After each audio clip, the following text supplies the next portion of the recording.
It's unexpected. Rory McIlroy's nightmare at St. Jude just got worse. The three-time FedEx Cup champion came into Memphis hoping to shake off the rust after nearly a month away from competitive golf. Instead, he walked away with a nightmare that has left the golf world absolutely stunned. 4 rounds, no rounds under par, a 66th place finish out of 68 players, 25 shots behind the winner, and a confession that he felt so far away from where I need to be. But here's the twist that nobody expected. His game actually got worse as the week went on. Rory McIlroy had not played competitive golf since the Open Championship at Royal Birkdale in mid-July. He had spent the intervening weeks on vacation with his family, dancing at Pacha Ibiza, relaxing in Greece, and enjoying time with his daughter Poppy and Erica.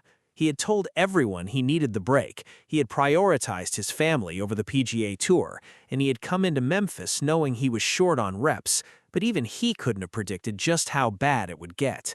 McIlroy finished 66th out of 68 players at TPC Southwind, carding rounds of 74, 70, 72, and 72 to finish at 8 over par. He failed to break par in a single round. He was 25 strokes behind winner Scottie Scheffler and earned just $42,200 from the $20 million purse, a staggering contrast to the $3.6 million Scheffler took home.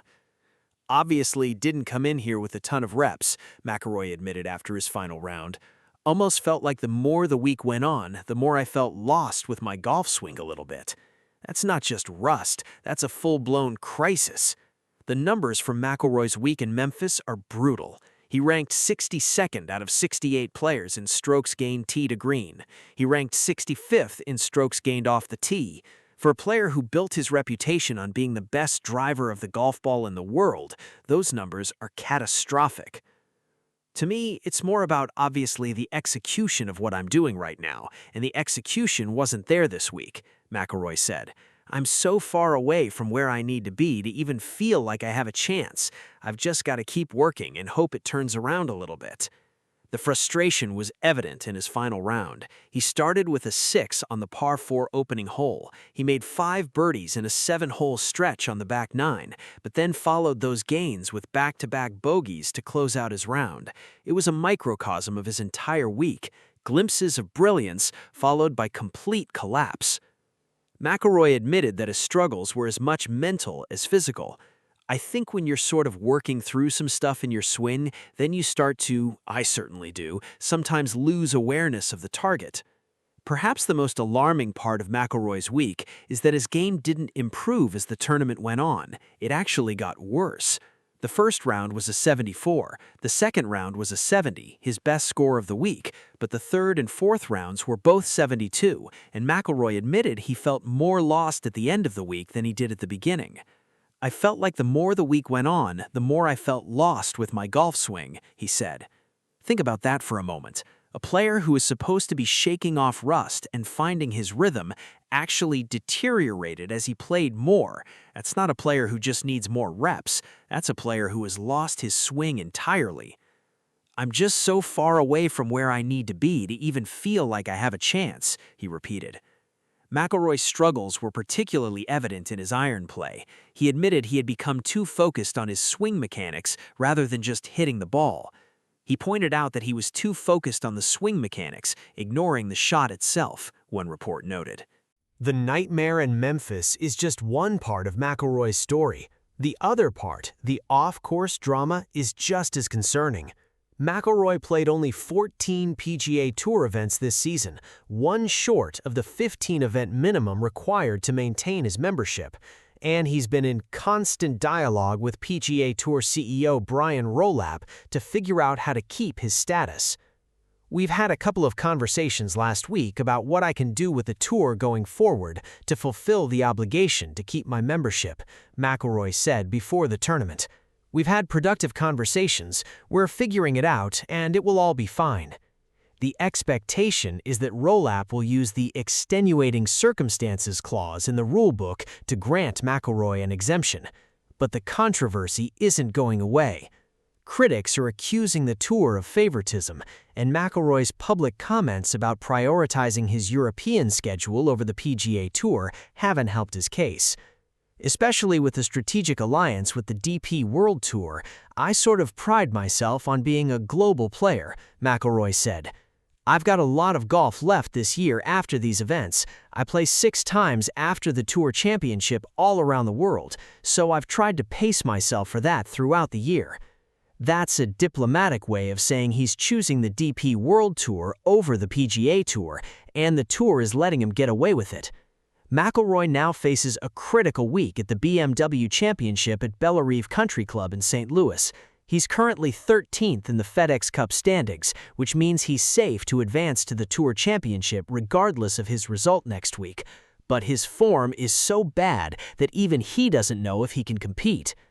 I guess nice to shake the rust off a little bit, but I'm going to have to work pretty hard between now and next Thursday to feel like I have any sort of golf game to compete next week, McIlroy said. He's planning to return home briefly, then head to Bellerive on Tuesday to work with swing coach Michael Bannon and caddy Harry Diamond. I'll go to Bellerive Country Club and try to prepare for that golf course, but it's more about the execution about what I'm doing right now, and that wasn't there this week, he said. I'm going to have to sort of put the head down and grind from now until Thursday to try to feel like I have any sort of chance. And now, the biggest reveal of all. Rory McIlroy's nightmare in Memphis isn't just about one bad week, it's about a fundamental shift in his priorities that is affecting his performance. He chose family over practice, he chose Europe over the PGA Tour, and now he's paying the price. McIlroy has admitted he wants to win more majors and be part of more Ryder Cup teams. He said his records on the PGA Tour are meaning a little less to me as time goes on, and he's been open about prioritizing his daughter Poppy and his wife Erica over his career. I guess I'm just at a stage that I have other things that I prioritize, he said. That's a personal choice, and it's one that deserves respect, but it comes with consequences. The consequence in Memphis was a 66th place finish, a $42,200 paycheck, and a confession that he felt so far away from where he needs to be. The swing wasn't in sync, and obviously I didn't do a ton of practice coming in here. I'm so far away from where I need to be to even feel like I have a chance.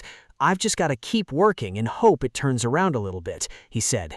He's planning to return home briefly, then head to Bellerive on Tuesday to work with swing coach Michael Bannon and caddy Harry Diamond.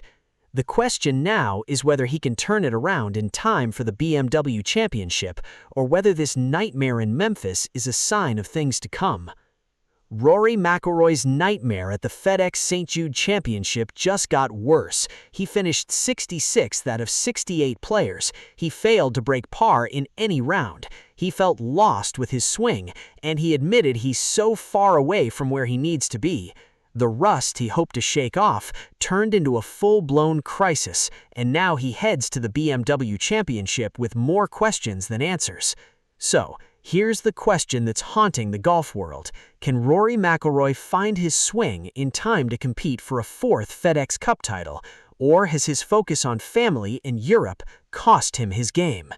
What do you think? Will McIlroy bounce back at the BMW Championship, or is this the beginning of the end of his dominance?